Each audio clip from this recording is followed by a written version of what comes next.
ఓం శ్రీ మాత్రే నమః. ఇప్పుడు తెలియజేసేటువంటి అంశము పిల్లలు లేని దంపతులు.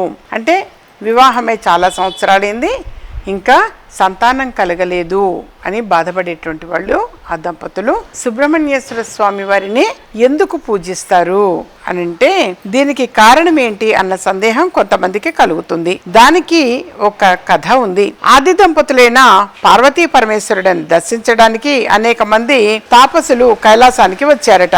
అలా వెళ్ళిన వారిలో దిగంబర ఋషులు కూడా ఉన్నారట. వారిని చూసి సుబ్రహ్మణ్యేశ్వర స్వామి హేళనగా నవ్వాడు. దీంతో ఆగ్రహించిన పార్వతీదేవి పుత్రిని మందలించింది. ఆపై సుబ్రహ్మణ్య స్వామికి అర్థమయ్యేలా మర్మాంగాలు సృష్టి వృద్ధి కోసం సృష్టించినవి, జాతికి జన్మస్థానాలు అవి అని తెలియచెప్పిందట. తల్లి జ్ఞానబోధతో సుబ్రహ్మణ్య స్వామి కొంతకాలం పాటు సర్పరూపం దాల్చాడట. ఆ తర్వాత క్రమక్రమంగా వాటికి అధిపతి అయ్యాడు. జీవకణాలు పాముల్లా ఉంటాయని మనకు తెలిసిందే.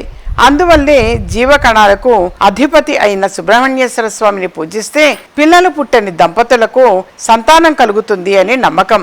కుమారస్వామి జన్మించిన విధానాన్ని బట్టి ఆయనకి అనేక నామాలున్నాయి. కుమారస్వామి కొన్ని ప్రాంతాల్లో ప్రధాన దైవంగా అనుగ్రహించే స్వామి, మరికొన్ని ప్రాంతాల్లో పరివార దేవతగా, మరికొన్ని చోట్ల శక్తి ఆయుధాన్ని ధరించిన బాలుడుగాను కనిపిస్తాడు.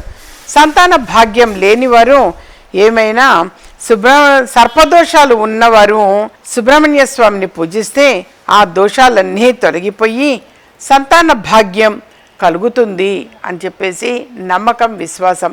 అందుకనే సంతానం కలగటం లేట్ అవుతున్నటువంటి దంపతులు సుబ్రహ్మణ్యేశ్వర స్వామి వారిని ఆరాధిస్తూ ఉంటారు.